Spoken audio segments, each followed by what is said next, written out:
సర్వ కృపానిధియగు దేవుని మహోన్నత నామంలో క్రీస్తునందు ప్రియులైన సహోదర సహోదరులందరికీ శుభాలు వందనాలు తెలియచేస్తూ ఉన్నాను. మరి ప్రాంతంలో ఈ రాత్రి ఏర్పాటు చేయబడిన ఈ క్రిస్మస్ వేడుక సందర్భంగా దేవుని యొక్క మాటలు మీకు చెప్పే ఈ అవకాశాన్ని కలిగించిన దేవునికి మొదటగా నేను కృతజ్ఞతలు తెలియచేస్తూ ఉన్నాను. ప్రేమతో నాకు ఈ ఆహ్వానం ఇచ్చిన ప్రియులను బట్టి కూడా నేను దేవునికి వందనాలు చెల్లిస్తూ ఉన్నాను. 2000 సంవత్సరాల క్రిందట ప్రపంచపు నడిబొడ్డున బెత్లెహేము అనబడిన చిన్న కుగ్రామంలో పుట్టిన ఒక పసిబాలుని 2000 సంవత్సరాలుగా ఈ ప్రపంచం జ్ఞాపకం చేసుకుంటూనే ఉంది. ఆ వరవడిలో మేరికపొడిలో ఉన్న మనము కూడా ఈ రాత్రి ఆయన జననమును అలాగనే ఆయన జీవితాన్ని ఆలోచిస్తూ మన వ్యక్తిగత కుటుంబ జీవనానికి సరిపడా దేవుని మాటలు వినే ఈ మంచి అవకాశాన్ని మనకు దేవుడు అనుగ్రహించగా ప్రియులిచ్చిన ఆహ్వానాన్ని చేతపట్టుకుని మీరంతా ఈ చోటుకి రావడం మొదటగా అభినందనీయం. మీ విలువైన సమయాన్ని వెచ్చించి ఈ చోటుకి మీరు వచ్చినందుకు మీకు కృతజ్ఞతలు మొదటగా చెల్లిస్తూ ఉన్నాను. దేవుని కొరకు మనము ఏదైతే వెచ్చిస్తామో దేవుడు దానికి తగిన ఫలములను ఇచ్చేవాడు ఆయన.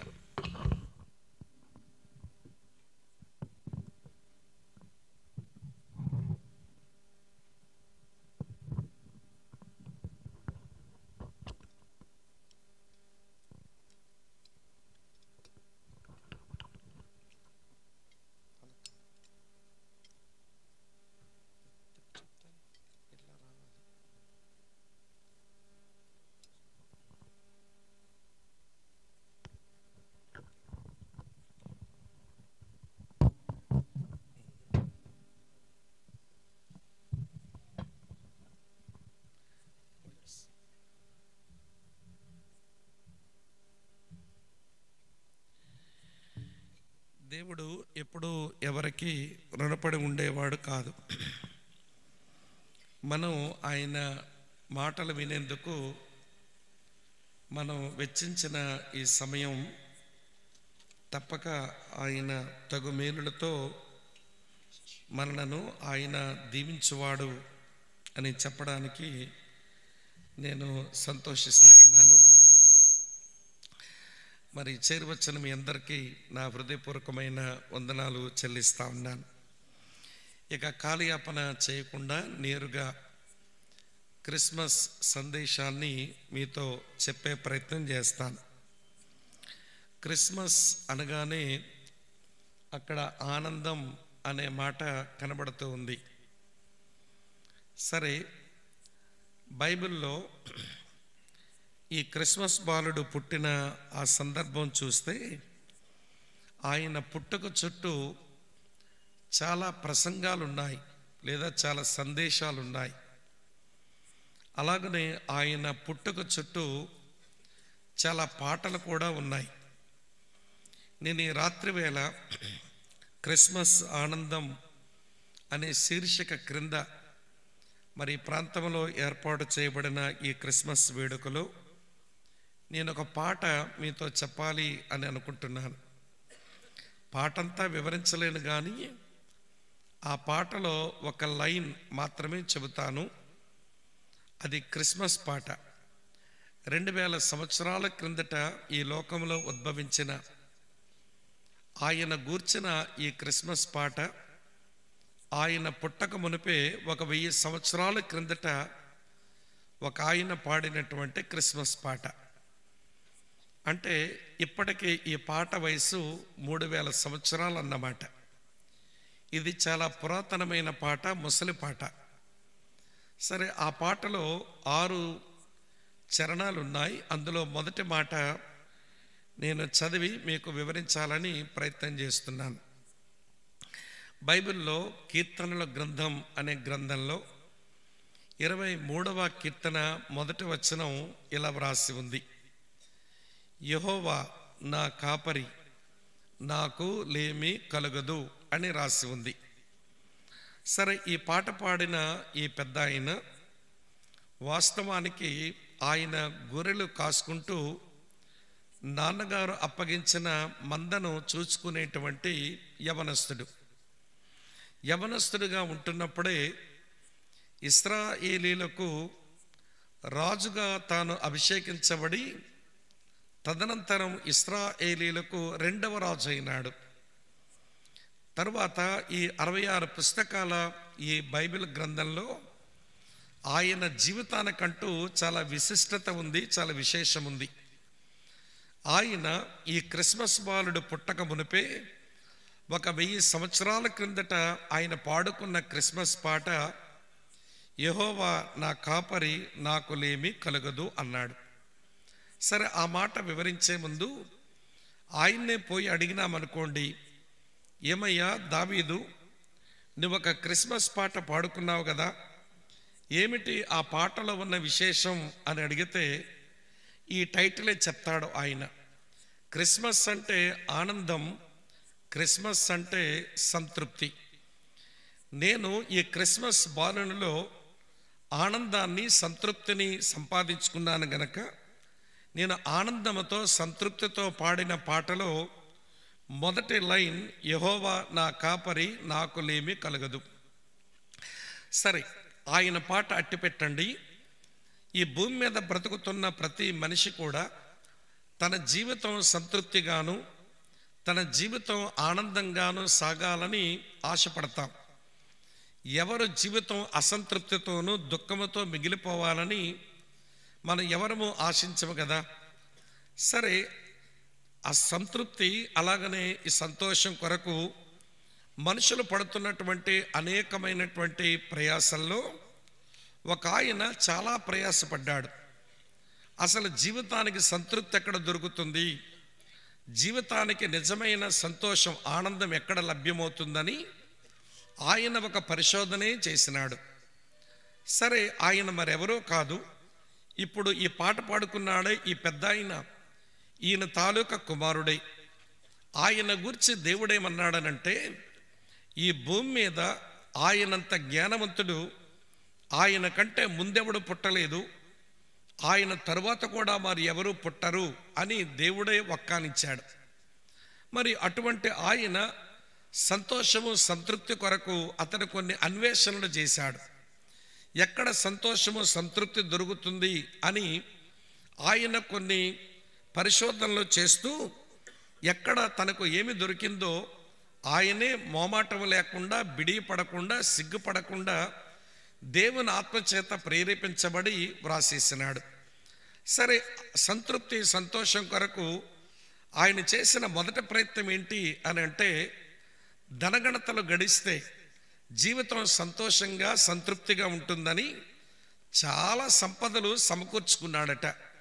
ఆయనే అంటాడు, రాజులు సంపాదించు యావత్తు సంపదను నేను సమకూర్చుకున్నాను అన్నాడు. ఆయన కూర్చోవడానికి ఒక బంగారపు కుర్చీని తయారు చేయించుకున్నాడు. ఆ కుర్చీ వరకు చేరడానికి వెండితో ఆ మెట్లను తాపడం చేయించుకున్నాడు.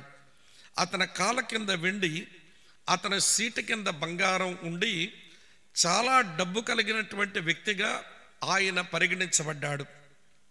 సరే, ఇన్ని ధనగణతలు గడించిన తరువాత, సంపదలు గడించిన తరువాత నీ జీవితానికి సంతృప్తి, సంతోషం వచ్చిందా అని అంటే ఆయనే తన అనుభవాన్ని ఇలా చెప్పాడు. ప్రసంగి అనే ఒక పుస్తకం ఉంది, అది ఆయన ముసలితనంలో రాసింది. చాలా అనుభవంలో నుంచి రాసినటువంటి మాట. అందులో ఆయన ఇట్లా అన్నాడు, ప్రసంగి గ్రంథం 5:10 అంటాడు, ద్రవ్యమును అపేక్షించువాడు ద్రవ్యము చేత తృప్తి నొందడు, ధన సమృద్ధిని అపేక్షించువాడు దాని చేత తృప్తి నొందడు, ఇదియు వ్యర్థమే అన్నాడు. నేను ఇంత ధనం సమకూర్చుకున్నాను కానీ అరే నా జీవితానికి సంతృప్తి సంతోషం రాలేదే. కనుక భూమి మీద మనుషులు సంపదలు గడిస్తేనే సంతృప్తి వస్తుంది అని చెప్పి సంపదలు గడించడానికి వారికున్న బలం, వారికున్న జ్ఞానం, వాళ్ళకున్న ధనం అన్నీ ఖర్చు పెడుతున్నారు ధన సంపాదన కొరకే. కానీ జీవితానికి సంతృప్తి సంతోషం వస్తుందా అంటే అది కొంచెం ప్రశ్నార్థకంగానే మిగిలింది. అంబానీ ఆదానిని పోయి అడగండి, లేదా బిల్ గేట్స్ని పోయి అడగండి, కోట్లకు పడగలెత్తినటువంటి కుబేరులను అడగండి, మీరు సంపాదించుకున్న సంపాదన మీకు నిజంగానే సంతృప్తినిచ్చిందా అని అంటే ఏదో వెలితి ఈ డబ్బు వలన అది పోడ్చబడలేదు, నేను పరిపూర్ణమైన సంతోషాన్ని సంతృప్తిని అనుభవించలేకపోయాననే వారు జవాబిస్తారు. సరే, ధనం వల్ల నాకు సంతృప్తి సంతోషం రాలేదు, జ్ఞానం సంపాదించుకుంటే సంతృప్తి వస్తుందని జ్ఞానం సంపాదించుకోవడానికి తన వంతు ప్రయత్నం తాను చేశాడు. ఎంత జ్ఞానం సంపాదించుకున్నాడనంటే 3000 పైన సామెతలు చెప్పాట, 1000 కీర్తనలు ఆయన వ్రాసాడట.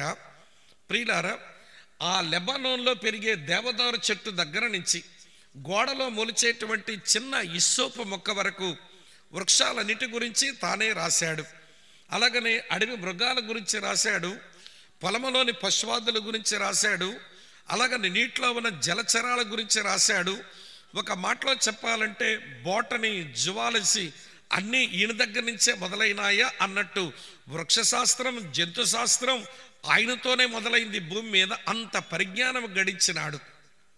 మరి నువ్వు సంపాదించిన జ్ఞానం ఇంత గొప్పది కదా, మరి నీకు సంతృప్తి సంతోషం వచ్చిందా అంటే ఆయన ఇలా జవాబిస్తున్నాడు. చూడండి, ఆయన ఏమన్నాడనంటే అదే ప్రసంగి గ్రంథంలో 1వ అధ్యాయంలో ఆయన అన్న మాట ఇట్లుంది, 18వ వచనం, విస్తారమైన జ్ఞానాభ్యాసము చేత విస్తారమైన దుఃఖము కలుగును, అధిక విద్యను అభ్యసించిన వానికి అధిక శోకము కలుగును అన్నాడు.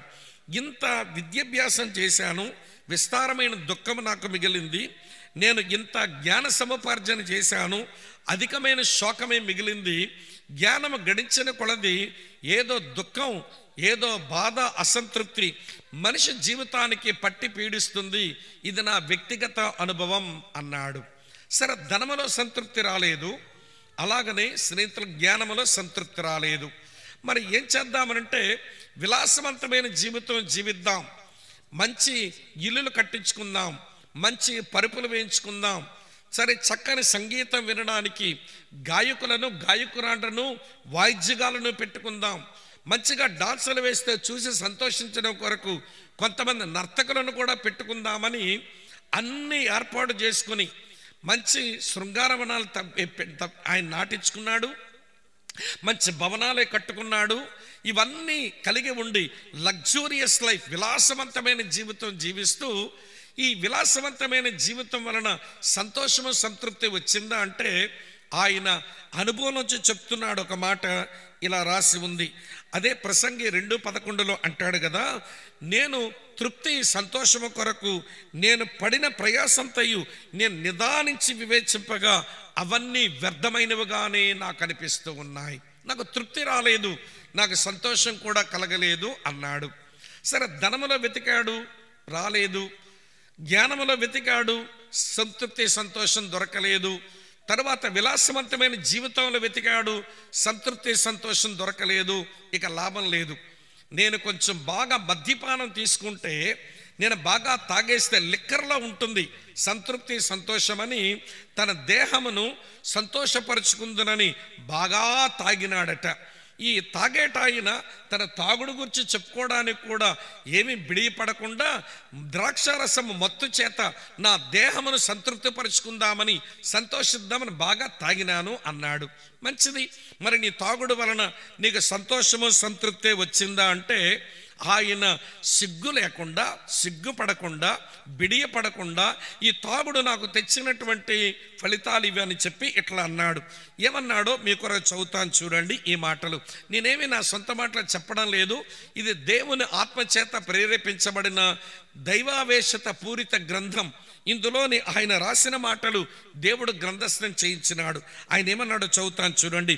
ఎవరికి శ్రమ, ఎవరికి దుఃఖము, ఎవరికి జగడాలు, ఎవరికి చింత, ఎవరికి హేతువు లేని గాయాలు, ఎవరికి మంద దృష్టి, ద్రాక్షారసముతో ప్రొద్దుపుచ్చు వారికే కదా, కలిపిన ద్రాక్షారసము రుచి కూడా చేరువారికే కదా, ద్రాక్షారసం మిక్కిలి ఎర్రబడగను, గిన్నెలో తలతలలాడుచుండగను, త్రాగుటకు రుచిగా ఉండగను, దాని వైపు చూడకము, పిమ్మటది సర్పం వలె కరుచును, కట్లపాము వలె కాటు వేయును, విపరీతమైనవి నీ కన్నులకు కనబడును, నువ్వు వెర్రి మాటలు పలుకుదువు. తాగి తాగి నేను తెచ్చుకున్న తంటాలివి, అనవసరమైనటువంటి శ్రమలు, అనవసరమైన దుఃఖం, అనవసరమైన జగడాలు, అనవసరమైనటువంటి చింతలు, అనవసరమైనటువంటి దెబ్బలు, ఇవన్నీ నా జీవితంకి వచ్చాయి. నేను వెర్రి మాటలు పలికేవాడునైపోయాను. వెర్రి మాటలు అంటుంటే నాకు ఆ విషయం జ్ఞాపకం వస్తున్నది. సరే, మీరు కొంచెం బిగుసుకొని వింటున్నారు, చలికి బిగుసుకున్నారో లేకపోతే నా అరుపులకు బిగుసుకుంటున్నా నాకు అర్థం కావటంలా. సరేలేండి, బిగుసుకోకుండా రిలాక్స్డ్గా వినండి, చెప్తాను నా ముందు జరిగిన అనుభవం. సరే, నా భార్యకు ఏమంటే డెలివరీ టైం వచ్చినప్పుడు హాస్పిటల్లో పెట్టినాం.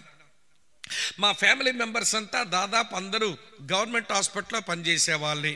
నా భార్య రిమ్స్ మెడికల్ కాలేజీలో పనిచేస్తుంది. తర్వాత మా చెల్లి, తర్వాత మా తమ్ముడు భార్య, మా నాన్నగారు, మేమంతా హాస్పిటల్ ఫ్యామిలీ అన్నట్టు. కానీ ఆ కారణం చేత హాస్పిటల్లో పనిచేసే వాళ్ళందరినీ ఏదో వరుసలు పెట్టి పిలుచుకుంటాం. అంకుల్, ఆంటీ, లేకపోతే బావగారు, లేకపోతే అక్క, అట్లా పిలుచుకొని వాళ్ళతో గడిపే వాళ్ళం అన్నమాట. సరే, నా భార్యకేమో డెలివరీ కొరకని హాస్పిటల్లో పెడితేను ఆమెకు సర్జరీ చేశారు. ఆమె హాస్పిటలైజ్ అయ్యి ఉంది. సరే, ఆ నైట్ వాచ్మెన్ మాకు చిన్ననాటి నుంచే పరిచయం ఉన్న ఆయన. ఇవిడ కులానికి, వెలమల కుటుంబానికి చెందిన ఆయన. పగలు చూస్తే దేవదూతలా ఉంటాడు, సాయంత్రం చూస్తే దెయ్యంలా ఉంటాడు. మీకు అర్థమైంది అనుకుంటాను. అసలు దించిన బుర్ర పైకెత్తడండి. పగలు చూస్తే దేవదూత అనుకుంటాం, దేవదూత వల్లకాడ. సాయంత్రం ఆరైతే లోపలేదో పోసుకుంటాడు, దెయ్యమై కూర్చుంటాడు అన్నమాట. తప్పైంది కాదు, లోపలికి వెళ్ళిన సరుకు అలాంటిది. సరే, డ్యూటీకి వచ్చాడు క్యారేజ్ పట్టుకొని. ఆయన శ్రీకాకుళంలో ఉండేవాడు, మేము ఉండేది అప్పుడు నరసనపేట అనే ఊరు. అతను క్యారేజ్ పట్టుకొని వచ్చి డాక్టర్ గారి యొక్క టేబుల్ మీద పెట్టి ప్రతి బెడ్ దగ్గరికి వెళ్ళి పేషెంట్లను అడుగుతూ ఉండేవాడు. డాక్టర్ చూశాడా, నర్సు ఇంజెక్షన్ వేసిందా, ఎంఎన్ఓ కట్టుగట్టాడా, అసలు ఇతను పెద్ద డిస్ట్రిక్ట్ మెడికల్ ఆఫీసర్ లాగా ఒక్కొక్కరిని అడుగుతుంటే తాగుబోతోడుతో ఏంట్రా నవ్వుకునే వాళ్ళు పేషెంట్స్ అంతా. సరే, మా దగ్గర కూడా వచ్చి, ఏంటి అల్లుడు మా పాప ఎట్లుంది అన్నాడు. మీ పాపకేం బాగుందలేండి అని నవ్వితే ఏదో మాట్లాడుకుంటూ ముందుకు పోయాడు. మొత్తం అంతా తిరిగి అన్ని వార్డులు తిరిగి వచ్చిన తర్వాత తాగింది కొంచెం బాగా ఎక్కిందేమో. క్యారేజ్ ఏ టేబుల్ దగ్గర పెట్టినాడో డాక్టర్ గారు టేబుల్ దగ్గరకు వచ్చి ఆ క్యారేజ్ను చూస్తుంటున్నాడు. అసలు మనిషి పడతాడా లేకపోతే నిలబడతాడో మాకు అర్థం కావడం లేదు. ఎట్లెట్లా ఊగుతుంటున్నాడు. ఒసే క్యారేజా, నేను నిన్ను తిననే, నువ్వే నన్ను తినంటున్నాడు. క్యారేజ్ నిన్ను తింటదా? ఇదే వెర్రి మాటలు పలకడం అంటే. విపరీతమైనవి కనబడతాయి, వెర్రి మాటలు పలుకుతారు, అనవసరంగా దెబ్బలు, గాయాలు చేసుకుంటారు, జగడాలు, దుఃఖము, చింత. నా తాగుడు వల్ల నాకు వచ్చిన ఫలితం అండి అని ఆయనే చెప్పాడు. అంటే ధనములో వెతికాను, ఆనందాన్ని, సంతృప్తిని దొరకలేదు. జ్ఞానములో వెతికాను, ఆనందాన్ని, సంతృప్తిని దొరకలేదు. విలాసవంతమైన జీవితంలో వెతికాను, అక్కడ దొరకలేదు. అటు తర్వాత నేను మద్యపానములో వెతికాను, ఇక దొరకలేదు. ఇక లాభం లేదు, ఒకటే మిగిలిపోయింది అనుకున్నాడు. ఏమిటదనంటే, ఎక్కువ మంది ఆడాళ్ళతో లైంగిక సంబంధం కలిగి ఉంటే తృప్తి, ఆనందం వస్తుందని చాలామంది ఆడాళ్ళతో సంబంధం పెట్టుకున్నట్ట. 700 మంది రాజకుమార్తెలైన ఆడపిల్లను పెళ్లి చేసుకున్నాడు. 300 మంది ఉపపత్తులను ఉంచుకున్నట్ట. ఇదేదో అనగనగా అని చెప్పే కథ కాదు, ఇది చరిత్ర ఆధారమైనటువంటి వాస్తవ సత్యం.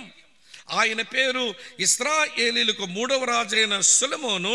అతని యొక్క జీవితాన్ని గురించి దేవుడు రాయించి అతని యొక్క లైంగిక సంబంధాల గురించి ఇట్లా రాశాడు దేవుడు. రాజులు మొదటి గ్రంథం 11వ అధ్యాయం నేను చదువుతున్నాను చూడండి. 2వ వచనంలో, కామాతురత గలవాడై వారిని ఉంచుకొనుచు వచ్చెను.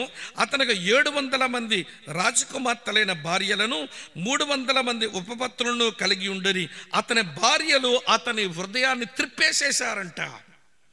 దేవునితో సరళంగా ఉండే అతని హృదయాన్ని తిప్పేసేశారంట వాళ్ళంతా.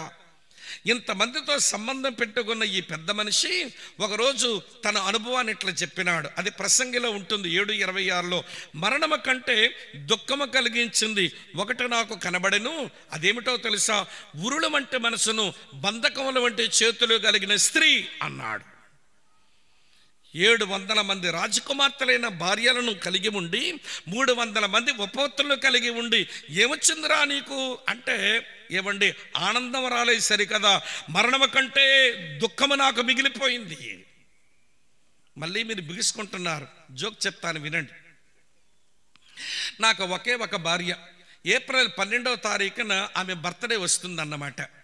సరే, ఏప్రిల్ నెల రాగానే అంటుంది, ఈ ఏప్రిల్ 12కు మీరు ఉంటున్నారు కదా అంటది.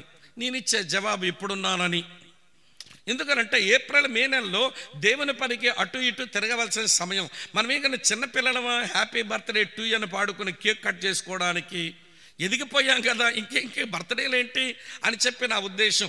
దేవుని పని ఉంటుంది కదమ్మాయి, మళ్ళీ ఏప్రిల్ 12కు ఉంటారా లేదని మళ్ళీ ప్రత్యేకించి అడుగుతావేంటి అనగానే, సర్లేండి, నా బర్త్డే కంటే దేవుని పని ప్రాముఖ్యమైంది, మీరు వెళ్ళండి అంటుంది. సరే, భలే సమ్మతించిందిలే అనుకుని చెప్పి నేనెక్కడో దేవుని పని కొర వెళ్ళిపోయి ఏప్రిల్ నెల 11వ తారీఖు రాత్రి 12 గంటల దాటగానే ఫోన్ చేసి హ్యాపీ బర్త్డే చెబుదామని ఫోన్ చేస్తే అటువైపు నుంచి ఫోన్ పలకదే, స్విచ్ ఆఫ్. సరే, ఉదయం లేచిన తర్వాత మళ్ళీ చేస్తే మళ్ళీ స్విచ్ ఆఫ్. ఎందుకనంటే ఆమె ప్రార్థన చేసుకుంటుంది, దేవుని వాక్యం చదువుకుంటుంది, దేవుడు మరో సంవత్సరం ఇచ్చాడన్న కృతజ్ఞతతో. అది నాకు తెలుసు. కానీ అరే, నా భర్త ఎక్కడో ఉండి హ్యాపీ బర్త్డే చెప్తాడని ఫోన్ అయినా ఆన్ చేసుకుని ఉండరాదా మహాతల్లి? సరే, ఫోన్ స్విచ్ ఆఫ్ చేసి ఉంటుంది. ఇంట్లో ఉన్న అమ్మాయికో లేకపోతే మా కింద ఉన్నటువంటి వాళ్ళకి, బాబు అక్క ఒకసారి ఫోన్ ఇవ్వండి బాబు, నేను కొంచెం బర్త్డే గ్రీటింగ్ చెప్తానంటే వాళ్ళు ఫోన్ ఇవ్వగానే నేను ఫోన్లోంచి హ్యాపీ బర్త్డే అమ్మాయి అంటాను. థ్యాంక్ యూ అంటుంది అనుకుంటున్నారా మీరు? అట్నుంచి థ్యాంక్ యూ అనే పదం రాదు, కానీ విష్ యూ హ్యాపీ బర్త్డే అనగానే అంటుంది అన్నమాట. ఓహో, కథ ఏంటనంటే అలిగిందన్నమాట. అసలు ఒక భార్య కలిగి ఉండి సంవత్సరంలో ఒకరోజు బర్త్డే రోజు ఇంటిలో ఉండకపోతే అంత అలిగిందంటే ఈ 1000 మందితో ఎట్లా సచ్చుంటాడండి మహానుభావుడు? మీకు అర్థమైంది ఉంటుంది. అందుకన్నాడు, మరణము కంటే దుఃఖము కలిగించింది ఒకటి నాకు కనబడెను, అది ఉరుల వంటి మనసును బంధకములు వంటి చేతులు కలిగిన స్త్రీ. నేను అనుభవించానండి, దుఃఖమే నాకు మిగిలింది, అసంతృప్తే నాకు మిగిలింది అన్నాడు. ఈ 5 ఏరియాస్లో రీసెర్చ్ చేశాడు ఆయన. ఆనందము తృప్తి ఎక్కడ దొరుకుతుందని రిచెస్ దొరకలేదు, విజ్డమ్ దొరకలేదు, లగ్జరీ దొరకలేదు, లిక్కర్ దొరకలేదు, సెక్స్ దొరకలేదు. ప్రజెంట్ వరల్డ్లో కూడా మనుషులు తృప్తి అలాగనే ఆనందం కొరకు వీటిలోనే తృప్తి ఆనందం దొరుకుతుందని మనుషులు చేసే ప్రయత్నాలు అన్ని కావండి, వీటిలోనే వెతుకుతున్నారు మనుషులు.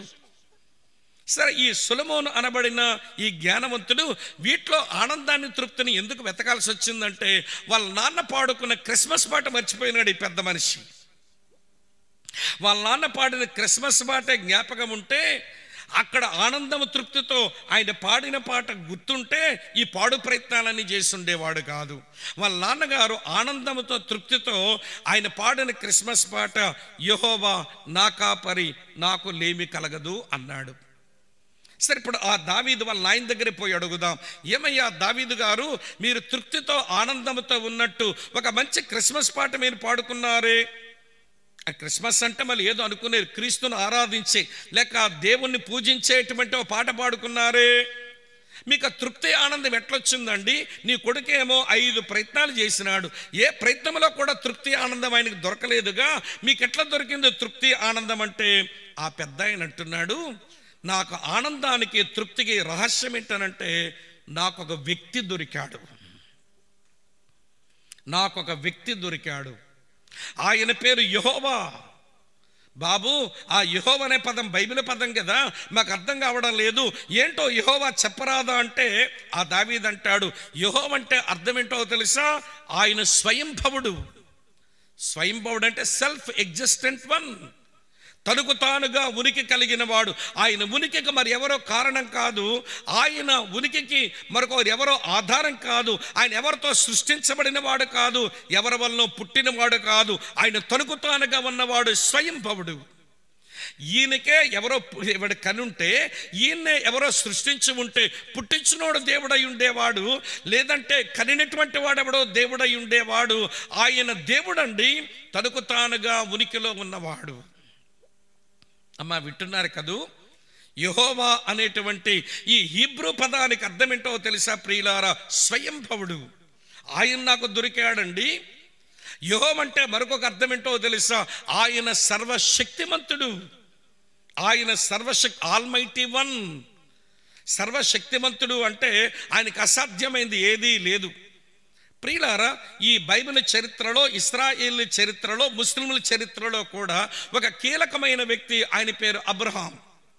75 సంవత్సరాల ప్రాయములో ఉన్నప్పుడు నేను నీకు బిడ్డనిస్తాను అని దేవుడు మాటిచ్చాడు. మాటిచ్చిన తర్వాత వినండి ప్రియమైన స్నేహితులారా, ఆయన దేవుని మాటకు విధేయత చూపించి దేవుడు చెప్పే చోటుకు వచ్చాడు. 75కి మరొక 24 సంవత్సరాలు కలిసిపోయినాయి. అంటే అతను 99 వచ్చింది. ఆయన ఇంట్లో పిల్ల లేదు, జల్ల లేదు, కుయ్యం లేదు, ముర్రు లేదు.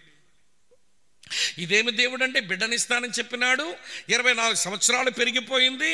ఆయన మాట ఇచ్చి ఇప్పుడు నా వయసు 99, నా భార్య వయసు 89 అయ్యింది, ఇంకా బిడ్డ కలగలేదని అతను వాపోతుంటేను ఆయన దగ్గరకు దేవుడు వచ్చన్నాడు, ఏ అబ్రాము, మీదటికి వచ్చే సంవత్సరానికి నీ ఒడిలో నీ భార్య శారా వలన బిడ్డ కలుగుతాడు అని చెప్పినాడు.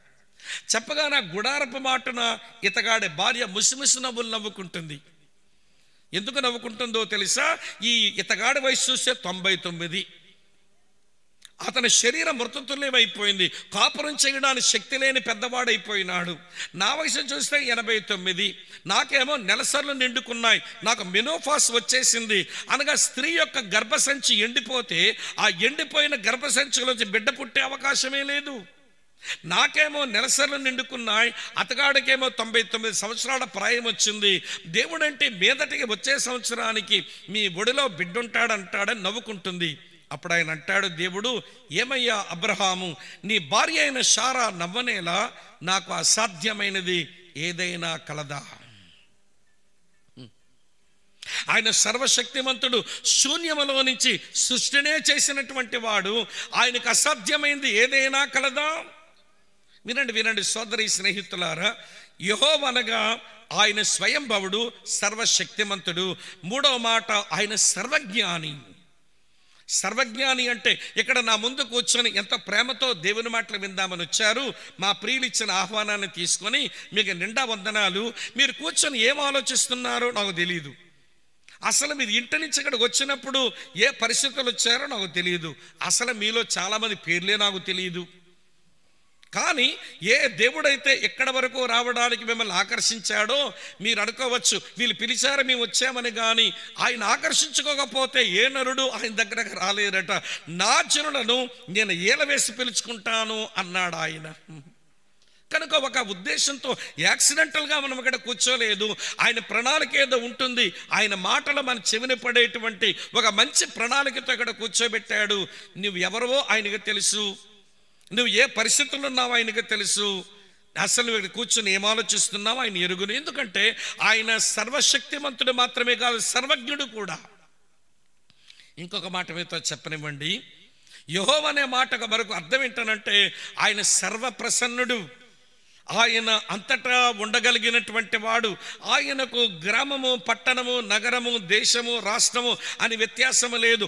ఆయన చేసినటువంటి సువిశాల విషయంలో ఆయన ఎక్కడ ఉండాలి అని అనుకుంటాడో అక్కడ ఉండగలిగినటువంటి వాడు. అందుకో భక్తుడు అంటాడు, నేను ఆకాశం ఎక్కిపోదునా అక్కడ నీవు ఉంటావు, నేను సముద్ర దిగంతముల వరకు దిగుదునా నువ్వు అక్కడ ఉంటావు, నా ఆలోచన నాకు పుట్టక మునిపది నీకు తెలుస్తుంది, నువ్వు సర్వము వ్యాపించి ఉన్న దేవుడువు అన్నాడు ఒక పెద్ద మనిషి. అన్నదమ్ములారా, అక్క చెల్లులారా వినండి, ఇప్పుడు నేను 4 మాటలు చెప్పాను. యెహోవా అనే మాటకు 4 అర్థాలు ఇస్తాయి. హీబ్రూలో జెహోవా అనే మాటకు 4 అర్థాలు. స్వయంభవుడు, సర్వశక్తిమంతుడు, సర్వజ్ఞాని, సర్వప్రసన్నుడు. ఇంకొక మాట మీతో చెప్పనివ్వండి.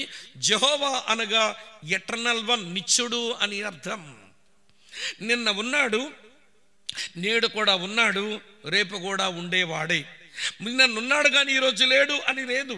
ఆయన పేరే వర్తమాన భూత భవిష్యత్ కాలంలో ఉండువాడు. ఆయన పేరు అల్ఫా మరియు ఒమేగా అన్నారు. అంటే గ్రీకు భాషలో మొదటి అక్షరం ఆల్ఫా, చివరి అక్షరం ఒమేగా కనుక మొదటివాడు ఆయనే, కడపటివాడు ఆయనే. ఆయన నిత్యము ఉండేటువంటి వాడు, నిత్యుడు ఆయన. ఈ పెద్ద ఆయన అంటున్నాడు, నా ఆనందానికి తృప్తికి రహస్యం ఏంటనంటే నాకు ఒక వ్యక్తి దొరికాడు, ఆయన పేరు యెహోవా. ఎవరైతే స్వయంభవుడో, ఎవరైతే సర్వశక్తిమంతుడో, ఎవరైతే సర్వజ్ఞానో, ఎవరైతే సర్వప్రసన్నుడో, ఎవరైతే స్నేహితుల సర్వజ్ఞుడో, ఎవరైతే నిత్యుడో ఆయన నాకు దొరికాడు. మళ్ళీ ఆయనే పోయి అడుగుదాం, ఏమండి దావీదు బాబు గారు, ఆయన దొరికితే మీకు నిజంగానే సంతృప్తి వచ్చిందంటే కాదు కాదు, ఇంకా చెప్తాను వినండి. ఆ యెహోవా నాకు కాపరిగా దిగి వచ్చినవాడు. యెహోవా అనే పదములో దేవుడు మనుషులకు దూరస్తుడే, కాపరి అనే పదములో మనుషులకు సమీపస్తుడే. యెహోవా అనే పదం పరసంబంధమైన పదం అయితే, కాపరి అనే పదం ఇది భూ సంబంధమైన పదం. ఆ యెహోవా నా కాపరిగా దిగి వచ్చినాడు. ఎట్లొచ్చినాడు ఆయన? శబ్దమైన వాక్యమైన ఆయన ఒక కన్య పొట్ట లోపల రక్తమాంసములు తీసుకొని శరీరధారిగా వచ్చి ఆయన కాపరిగా వచ్చినవాడు. ఏమి కాపరయ్యా ఆయన అని అంటే ఆయనే. వినండి ప్రియులారా, ఏం చెప్తాడో నేను ఆయన చనిపోయిన దాదాపు 1000 సంవత్సరాల తర్వాత రాయబడిన పుస్తకాల్లో చెప్తాను. ఆయన ఏ కాపరనంటే యోహాను సువార్త 10:11 అంటాడు, నేను గొర్రెలకు మంచి కాపరిని, మంచి కాపరి తన గొర్రెల కొరకు ప్రాణం పెట్టును అన్నాడు. ఆ యెహోవా నా కొరకు మంచి కాపరిగా వచ్చి నా కొరకు ప్రాణం పెట్టేవాడు ఆయన. మరి దావీదుకు తెలుసా? తెలుసు. ఎలా తెలుసో తర్వాత చెప్తాను. రెండో సంగతి హెబ్రీ పత్రిక 13:20లో ఉంటుంది, ఆ యెహోవా నా కొరకు కాపరిగా వచ్చినప్పుడు గొర్రెల గొప్ప కాపరైన వాడు అని రాసి ఉంది. ఆయన గొప్ప కాపరి, ఆయన గుడ్ షెపర్డ్, ఆయన గ్రేట్ షెపర్డ్, ఆయన మంచి కాపరి, ఆయన గొప్ప కాపరి.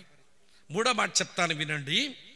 1 పేతురు 5:4 ఉంటుంది, ప్రధాన కాపరి ప్రత్యక్షమైనప్పుడు అని రాసి ఉంది. అంటే ఆయన గ్రాండ్ షెపర్డ్, ఆయన ప్రధాన కాపరి.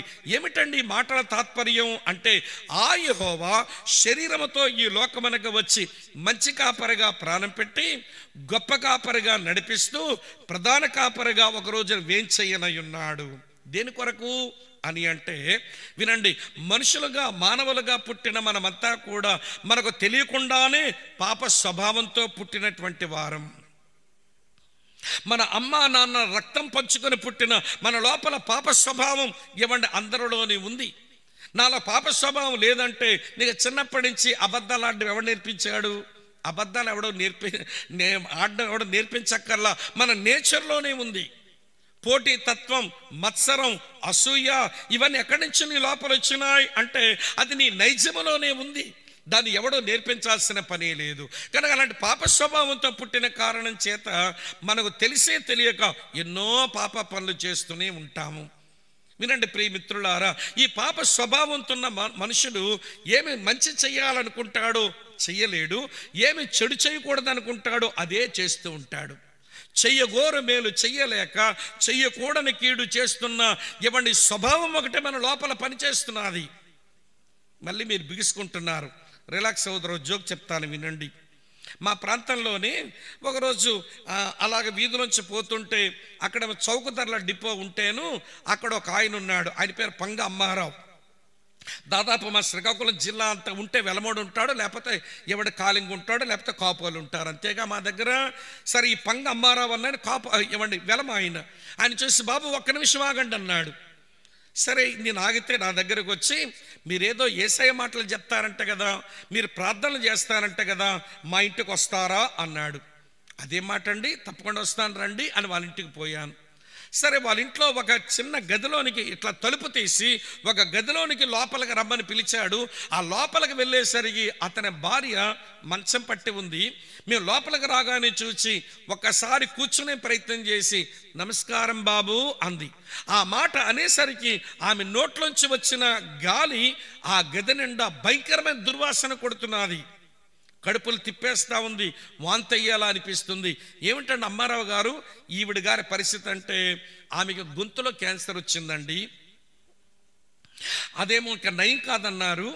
సరే కట్టుకున్నవాడే కదా, నాకు అనారోగ్యం ఉన్నప్పుడు నా భార్య ఈవిడ ఎంతో పరిచర్యలు చేసింది.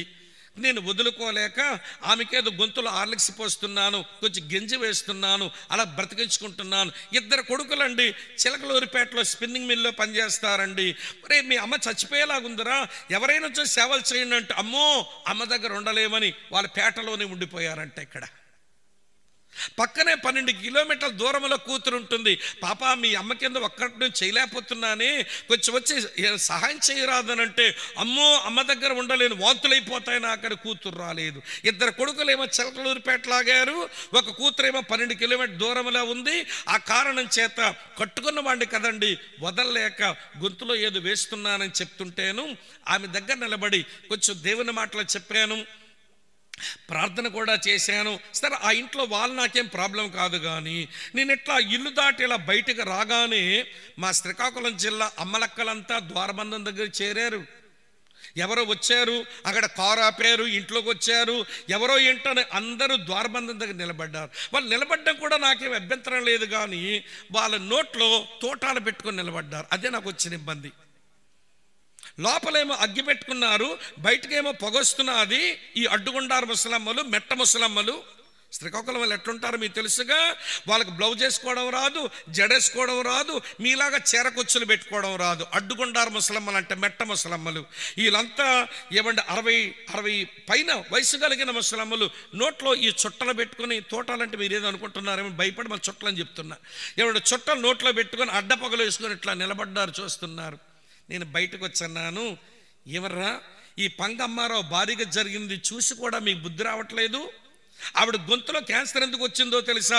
మీలాగా అడ్డపొగ వేసాయి, అడ్డపొగ చుట్ట కాల్చే గొంతు కాలిపోయి క్యాన్సర్ వచ్చింది, అది చూసి కూడా మీకు బుద్ధి రావట్లేదో అంటే, అందులో ఒక ముసలమ్మ ఉంది, దానికి ఎంత గేరో రాలుగాయ ముసలమ్మ ఎలాగిచ్చిందో తెలుసా అంటే, జవాబు నాకు అదిరిపోయాను నేను. ఆవిడ అంటుంది, నోట్లోంచి ఇట్లా చుట్ట తీసి శ్రీకాకుళం భాషలు అంటుంది, బాబో చల్లందేనా మానేస్తాను కానీ చుట్ట మానలేను బాబా అంటే. మార్నింగ్ బ్రేక్ఫాస్ట్ అయినా తినడం మానేస్తుందట చల్లదన్నం, కానీ చుట్ట మానలేదట. దానివల్ల ఆరోగ్యం పోతుందని తెలిసినా నేను మానలేను. ఏంటి నైజం? ఈరోజు మనుషులు అందరిలో ఈ నైజం పనిచేస్తుంది. చెయ్యగోరు మేలు చెయ్యలేరు, చెయ్యకూడని కీడు చేయకుండా ఉండలేరు, అది నష్టమని తెలిసినా మానుకోలేరు. అందుకనే ఈ క్రిస్మస్ బాలుడు భూమి మీద దేవుని రాజ్య సేవ చేస్తూ ఉంటున్నప్పుడు ఆయన అన్నాడు, పాపము చేయు ప్రతివాడు పాపమునకు బానిస. ఏదో ఒక వ్యసనం మనిషిని బానిసగా చేసేస్తుంటే ఒళ్ళు గొల్లవుతుంది, ఇల్లు గొల్లవుతుంది, భార్య ఒళ్ళు గొల్లవుతుంది, పిల్లల భవిష్యత్తు గొల్లవుతుంది. మానుకోరా బాబు ఈ వ్యసనం అంటే, నా వల్ల కాదండి అంటాడన్నమాట. ఇటువంటి పాప స్వభావంతో పుట్టి పాప పనులు చేసి చివరిగా పాపం వల్ల వచ్చిన జీతం మరణం అంటే, అది దేవునితో శాశ్వత ఎడబాటైన నరకం. అక్కడికి మానవ జాతి ప్రయాణం చేస్తుంటే తన పోలికలో తన స్వరూపంలో చేసుకున్న ఈ మనుషులు అక్కడే పోవడం ఇష్టం లేని దేవుడు మానవ ఎడల ప్రేమ కలిగి పాపం వల్ల వచ్చిన జీతమైన ఆ మరణం కొరకు, మరణించడం కొరకు మంచి కాపరిగా వచ్చి ఆయన మరణించినాడు. ఆ యెహోవా మంచి కాపరిగొచ్చి పాపం యొక్క జీతము కొరకు మరణించాడు.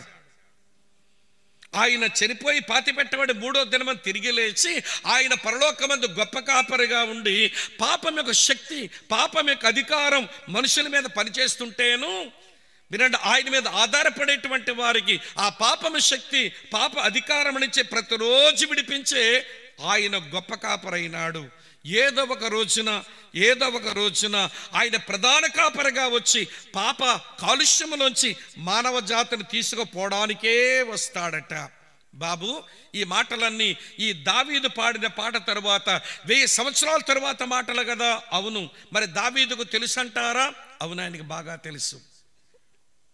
ఎట్లా తెలుసని నేను నమ్ముతున్నానంటే, యెహోవా నా కాపరి, నాకు లేమి కలగదని పాడిన పెద్ద ఆయన 22వ కీర్తనలో ఆయన మంచి కాపరిగా ఎలాగ చనిపోతాడో మొత్తం అంతా రాశాడు. నా దేవా నా దేవా నన్నేల చెయ్యి విడనాడితివని మంచి కాపరిగా మానవుల పాపం కొరకు మరణించే మంచి కాపరి గురించి 22లో రాసేసి 23వ కీర్తనలో ఆయన అక్కడ ఉండి మన గాఢాంధకారపు లోయలో సంచరించినను ఏ అపాయమునకు భయపడక ఆయన దుడ్డుకర్ర దండముతో ఆయన చక్కగా మనం నడిపించే పాపం యొక్క శక్తి అధికారం నుంచి కాపాడేటువంటి గొప్ప కాపరని 23వ కీర్తనలో రాసి 24వ కీర్తన అంటాడు, హే గుమ్మములారా మీ తలల పైకెత్తండి, పురాతనమైన తలుపులారా మీ తలలు లేవనెత్తండి, మహిమగల రాజు ప్రవేశించినట్లు మీ తలుపులు బార్లాగా తెరవండి.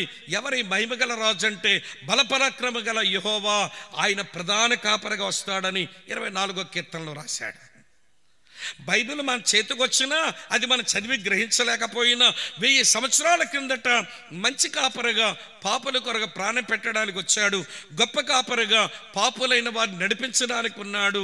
ప్రధాన కాపరిగా ఈ మనుషుల పాపలోకము నుంచి తన రాజ్యాన్ని తీసుకుని వెళ్ళడానికి ఉన్నాడని అర్థమై ఆ యెహోవాను అందరికీ కాపరని అండంలా నా కాపరి ఆయన, నా పాపాల కొరకు మరణించడానికి వచ్చేవాడు ఆయన, ఈ పాప శక్తి అధికారం నుంచి నన్ను విడిపించడానికి వచ్చేవాడు ఆయన, ఈ పాపలోకము నుంచి నన్ను తీసుకువెళ్ళడానికి వచ్చేవాడు ఆయనని నేను బాగా ఎరిగి నేనే మాట చెప్తున్నానండి.